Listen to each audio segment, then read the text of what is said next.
आज के इस वीडियो में हम आपको BEd second semester paper 6 knowledge and curriculum के कुछ इम्पॉर्टेंट टॉपिक पे चर्चा करना चाहेंगे। तो उसमें कुछ इम्पॉर्टेंट टॉपिक में है महात्मा गांधी का जीवन दर्शन, उनके शैक्षिक विचार, उनकी बुनियादी शिक्षा पद्धति। तो महात्मा गांधी के शिक्षा दर्शन पर चर्चा करने से पहले हम उनके जीवन परिचय को जानना चाहेंगे। तो आधुनिक राष्ट्र के जनक, सत्य और अहिंसा के पुजारी मोहनदास करमचंद, जिनका पूरा नाम था मोहनदास करमचंद गांधी, का जन्म 2 अक्टूबर 1869 ईस्वी को पोरबंदर, ये काठियावाड़ गुजरात में पड़ता है, नामक स्थान पे हुआ था। इनके पिता का नाम करमचंद गांधी और माता का नाम पुतलीबाई था। 13 वर्ष की अवस्था में ही इनका विवाह कस्तूरबा गांधी से कर दिया गया, जब वे मैट्रिक कर रहे थे। तो मैट्रिक परीक्षा पास करने के बाद ये इंग्लैंड चले गए और वहीं से उन्होंने कानून की पढ़ाई की। और कानून की पढ़ाई करने के बाद बैरिस्टर बन करके भारत आए तो वकालत करने लगे। वकालत करने के दरमियान ही उनको दक्षिण अफ्रीका में एक सेठ अब्दुल्ला था, सेठ अब्दुल्ला के फर्म की पैरवी के लिए इनको आमंत्रित किया गया, बुलाया गया। तो ये दक्षिण अफ्रीका गए और वहाँ पर इन्होंने देखा कि दक्षिण अफ्रीका में काले गोरे का भेदभाव है, सामाजिक भेदभाव है, रंग भेदभाव है और वहाँ भारतीयों से बुरा बर्ताव किया जाता था।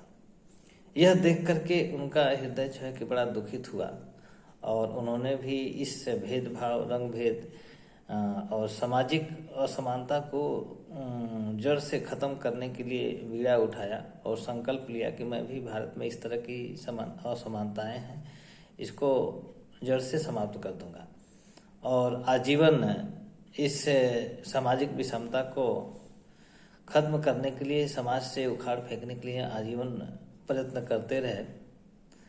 और देश के आज़ादी में भी इनकी महत्वपूर्ण भूमिका रही, इसलिए इनको आधुनिक राष्ट्र का जनक कहा जाता है, राष्ट्रपिता कहा जाता है। लेकिन दुर्भाग्यवश से 30 जनवरी 1948 को नाथूराम गोडसे ने गोली मार करके हत्या कर दी और इनकी जीवन लीला ही वहीं समाप्त हो गई। अब हम इनके जीवन दर्शन पर यदि चर्चा करें तो इनका जीवन दर्शन का विश्लेषण करने के बाद हमें 4 महत्वपूर्ण तत्व मिलते हैं। उसमें सत्य, अहिंसा, सत्याग्रह और निर्भयता। सत्य यानी सत्य क्या है? गांधी जी के अनुसार ट्रुथ, सत्य क्या है? यानी गांधी जी सत्य में विश्वास करते थे, अहिंसा के पुजारी थे और वह सत्य में उनका अटूट विश्वास था, सत्य के मार्ग पर ही चलते थे। तो और सत्य और अहिंसा के मार्ग पर चल के ही इन्होंने देश को आज़ाद कराया। तो सत्य क्या है? गांधी जी चूँकि अध्यात्मवादी विचारक थे, तो गांधी जी सत्य और ईश्वर को एक ही मानते थे। उनका विचार था कि जो मन, कर्म और वाणी से अपने विचारों में यदि सत्य का प्रयोग करता है तो वह निश्चित रूप से ईश्वर को प्राप्त कर लिया। यानी मन, कर्म और वचन से जो भी सत्य के मार्ग पर चलता है वह समझो कि ईश्वर को प्राप्त कर लिया। तो इस आधार पर देखा जाए तो गांधी जी एक तरह से सत्य को, ईश्वर को प्राप्त करने का एक मार्ग, एकमात्र मार्ग सत्य को मानते थे। यानी जिन्होंने सत्य के मार्ग पर चला, ईश्वर को प्राप्त कर लिया। तो इनके अनुसार सत्य ही ईश्वर है और ईश्वर ही सत्य है।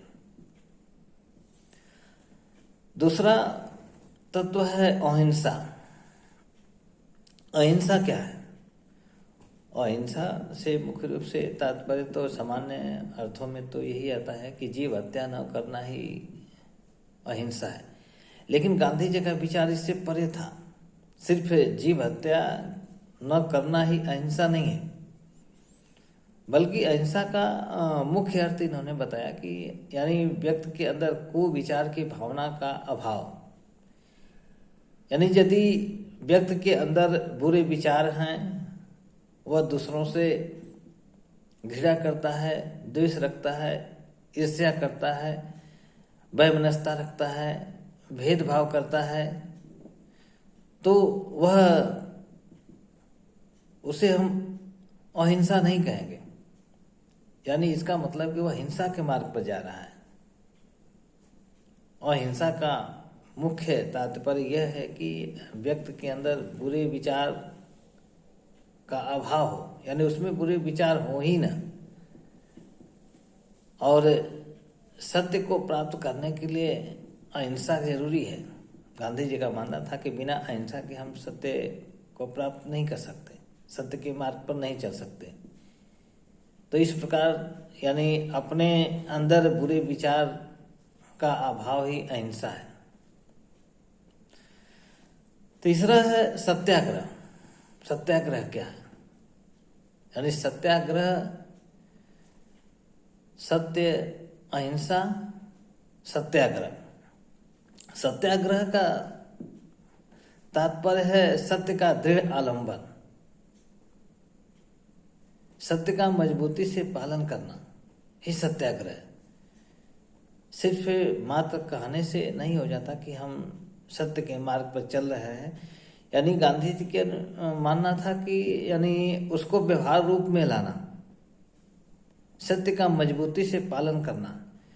एक बातें जो किसी भी व्यक्ति को बुरी लगती है, एक बातें आपको असत्य मालूम होती है, वह दूसरे को सत्य मालूम हो सकती है। जो बातें आपको सत्य प्रतीत होती है, वह दूसरे को असत्य प्रतीत हो सकती है।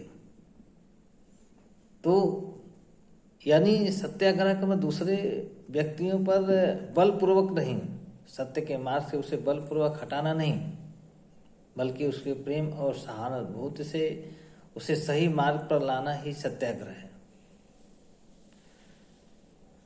अगला तत्व है निर्भयता। निर्भयता क्या है? गांधी जी का मानना था कि गांधी जी चूंकि आध्यात्मवादी विचारक थे, इसलिए निर्भयता वह मानते थे कि व्यक्ति का जीवन जो है, मनुष्य एक मरणशील है। एक न एक दिन उसके शरीर का नाश होना ही है। तो फिर इस तरह का व्यक्ति के अंदर भय क्यों रहता है?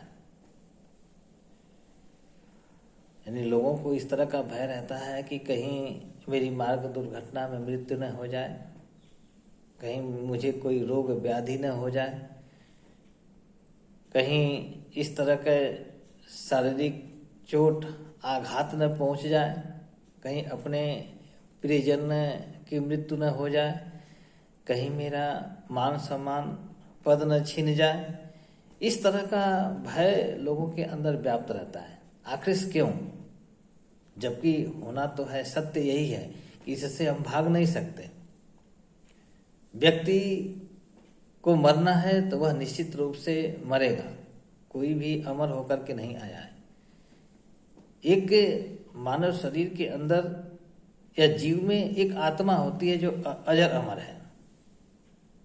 तो गांधी जी आत्मा और परमात्मा को एक मानते थे और शरीर को नश्वर मानते थे। तो इस तरह से उनका मानना था कि हमेशा निर्भय बनो, निर्भय बनो। मृत्यु भय जो है, मृत्यु से डरो नहीं, क्योंकि मृत्यु निश्चित समय पर आती है और व्यक्ति मर जाता है, लेकिन आत्मा अजर अमर होती है। इस तरह से आत्मा और परमात्मा, ईश्वर को वह एक ही मानते थे। तो इस आधार पर गांधी जी के जो गांधी जी का जीवन दर्शन है, इसमें 4 महत्वपूर्ण तत्व, इसका विश्लेषण करने पर इसमें 4 महत्वपूर्ण तत्व देखने को मिलते हैं। तो आज के लिए इतना बस। अगले वीडियो में हम महात्मा गांधी के शिक्षा दर्शन पर चर्चा करेंगे।